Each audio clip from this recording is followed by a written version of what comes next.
Soal penalaran TWK yang satu ini sering banget mengecoh para peserta SKD CPNS. Nah, biar kalian gak terkecoh juga, kita pelajarin bareng-bareng aja yuk soalnya.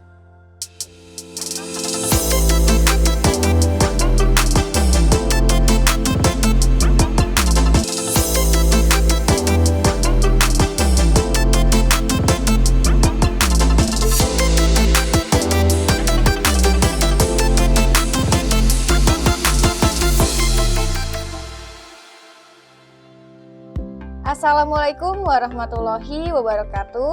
Halo teman-teman pejuang CPNS yang ada di seluruh Indonesia. Apa kabar ya kalian? Semoga hari ini dalam keadaan yang sehat ya. Kembali lagi bersama aku Kanisa, dan tentunya kalau udah sama aku, kita akan belajar bareng materi mengenai tes wawasan kebangsaan. Dan hari ini aku akan bahas mengenai soal-soal yang penalaran loh. Daripada penasaran, langsung kita mulai aja yuk. Let's go! Oke, kita masuk ke soal pertama nih, teman-teman. Materi mengenai nasionalisme. Keterampilan kewarganegaraan diperlukan dalam memahami karakter identitas negara Indonesia. Apalagi persamaan rasa senasib yang pernah dialami mampu membangkitkan nasionalisme untuk menjaga NKRI.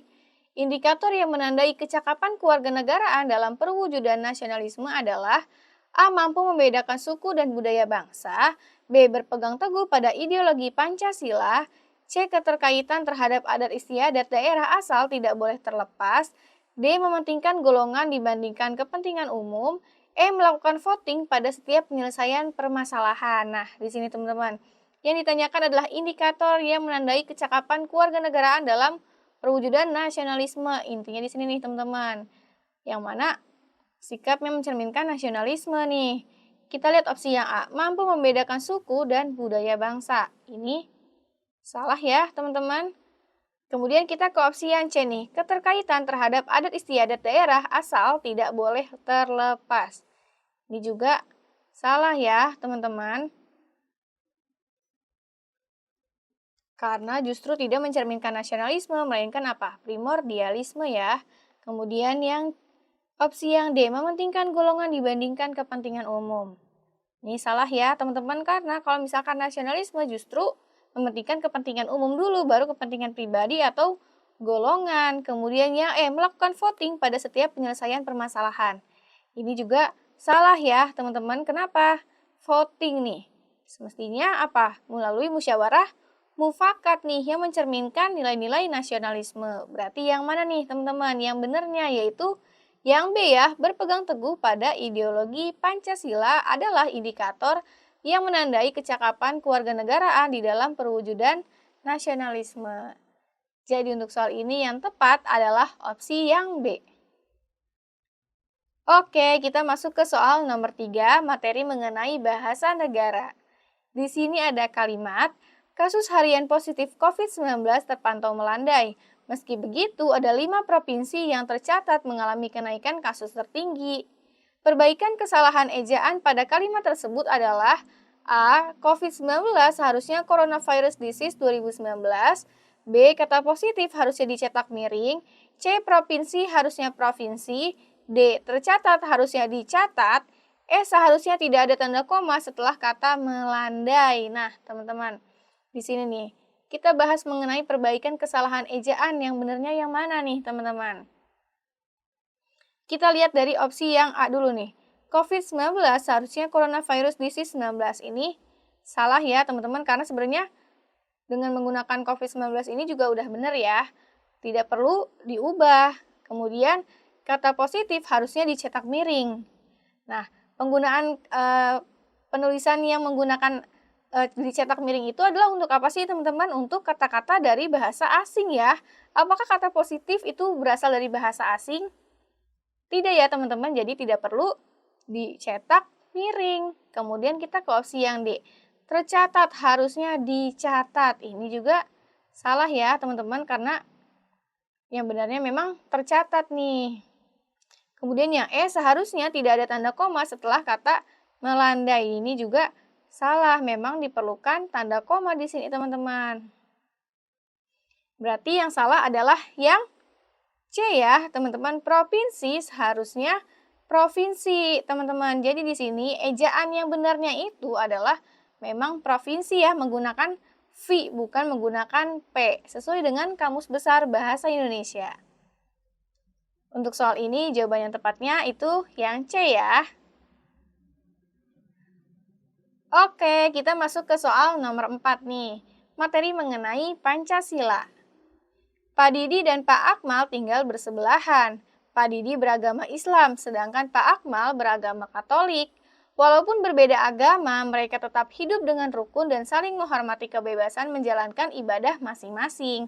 Sikap yang dilakukan Pak Didi dan Pak Akmal merupakan pengamalan sila ke A1, B2, C3, D4, E5. Nah, teman-teman di sini nih. Berkaitan dengan apa nih? Hidup dengan rukun dan juga menghormati kebebasan menjalankan ibadah masing-masing nih, teman-teman. Berarti ini menunjukkan nilai-nilai apa nih yang ada di dalam Pancasila, yaitu nilai-nilai ketuhanan ya, teman-teman. Adanya apa nih? Adanya rasa toleransi nih dengan adanya kehidupan ibadah masing-masing. Berarti ini pengamalan dari sila keberapa, teman-teman? Yaitu sila yang pertama ya, ketuhanan yang Maha Esa. Ini udah jelas banget nih, teman-teman. Kalau yang berkaitan dengan agama, kemudian kebebasan menjalankan agama, ibadah, dan lain-lain sebagainya, itu adalah sila yang pertama ya, teman-teman, atau sila ketuhanan yang Maha Esa. Sebentar dulu, teman-teman.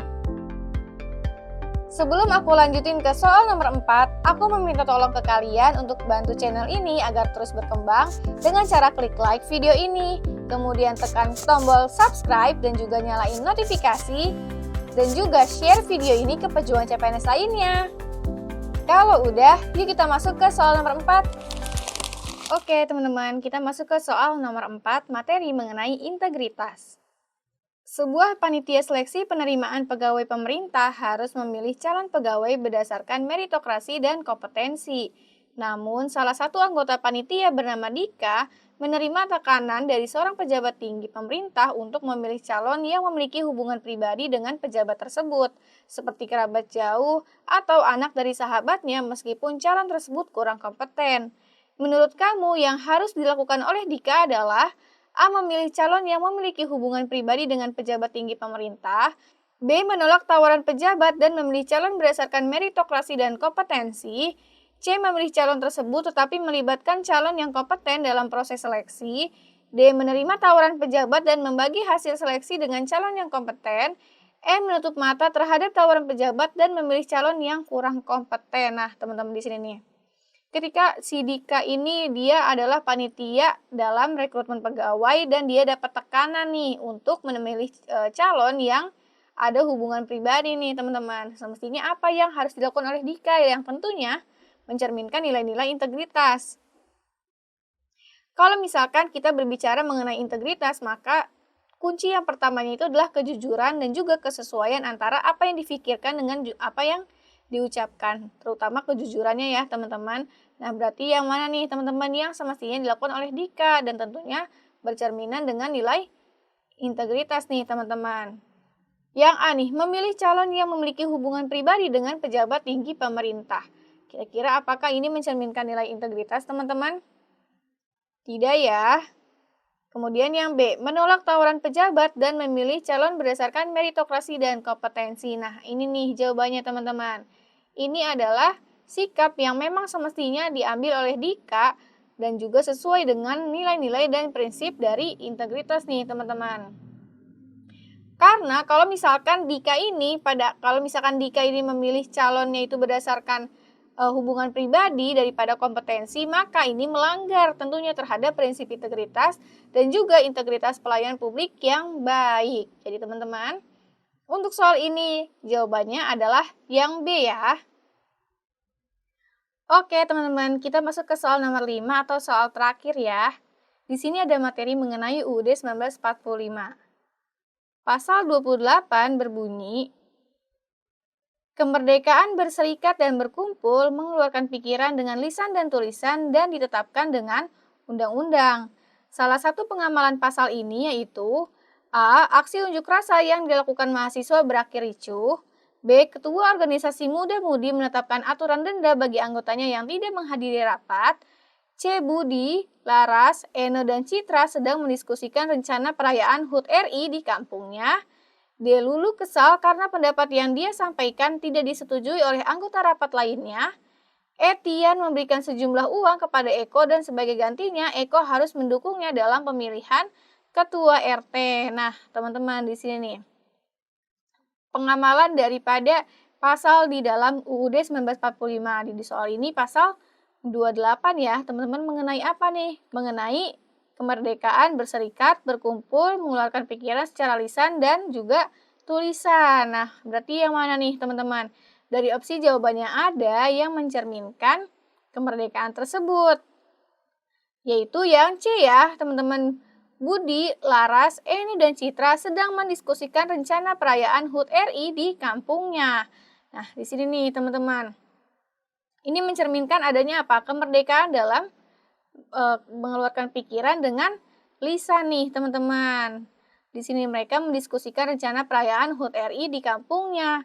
Nah, kalau yang A, aksi unjuk rasa yang dilakukan mahasiswa berakhir ricuh. Sebenarnya aksi unjuk rasa ini merupakan salah satu bentuk kemerdekaan dalam mengeluarkan pikiran juga, tapi dilakukannya secara ricuh nih, teman-teman. Semestinya nggak boleh ya, nggak boleh berakhir ricuh. Nah, di sini jadi kenapa jawabannya yang C? Karena saat berdiskusi mereka menyuarakan pikirannya secara lisan dan juga tidak dilakukan secara ricuh nih, teman-teman, atau secara damai. Jadi untuk soal ini yang paling tepat adalah yang C ya. Oke, teman-teman. Jadi segitu dulu materi yang dapat aku sampaikan hari ini. Semoga apa yang sudah aku sampaikan bisa bermanfaat untuk kalian ya. Terima kasih sudah menonton video ini. Sampai bertemu lagi di bedah soal selanjutnya. Dadah!